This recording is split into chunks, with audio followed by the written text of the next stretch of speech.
Hello. In this module I'm going to show you how to install the controls design environment on your local PC. There's two things required to install the application. One would be the Microsoft .NET Framework version 3.5 Service Pack 1. Most computers will already have this installed. The base operating system for Windows 7, for example, this is already present. If you're installing to Windows XP, you probably want to make sure that you have 3.5 Service Pack 1 installed. If you do not, you can search the Microsoft website and find the latest version of .NET FX 3.5 setup.exe available there. Once this is installed, you'll be ready to put the CDE application on. So the second thing you'd need would be the latest zip file from GM Supply Power from the Mac Global eTools web page for the CDE application itself. On the slide here I've shown the links for both the GM intranet as well as an external link site where you can get there. So I'm going to walk through that real quick. So this is assuming you can log into Supply Power, at which point you should come up with a page like this. From here you can go to the Applications tab, which once the screen populates you'll see all the applications within Supply Power. And they're coming up now. And then you would navigate to the Controls, Robotics, and Welding application. So we'll click there. And turn on security warning. We'll just say yes to this.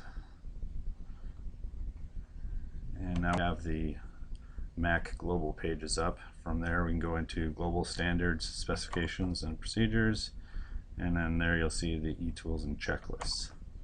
So from this page, third down on the list here is the Controls Design Environment. So I can click on that.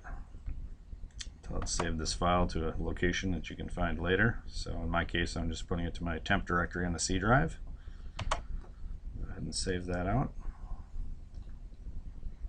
In just a second that will be downloaded, and I can switch over to my file manager window as soon as this completes. Okay, and I've got it downloaded, and all I really need to do here is right click on the item. I'm going to say extract all, and I'm going to put it into a CDE directory located at the root of my C drive. Say extract, and it'll run through in a few seconds here and extract out all the required files. And once that's complete, I would just need to double click on the CDE.exe file within that directory to run the application. So here you can see it's created the directory for me. It's got a list of all the files and subdirectories, and I can launch the application just by double clicking on that. So CD application itself doesn't have a true Windows install, but it is a .NET application. As long as you've got that .NET 3.5 Service Pack 1 installed, it'll run just fine. So that's all that's required for installation at this point. Good luck with CD. Thanks.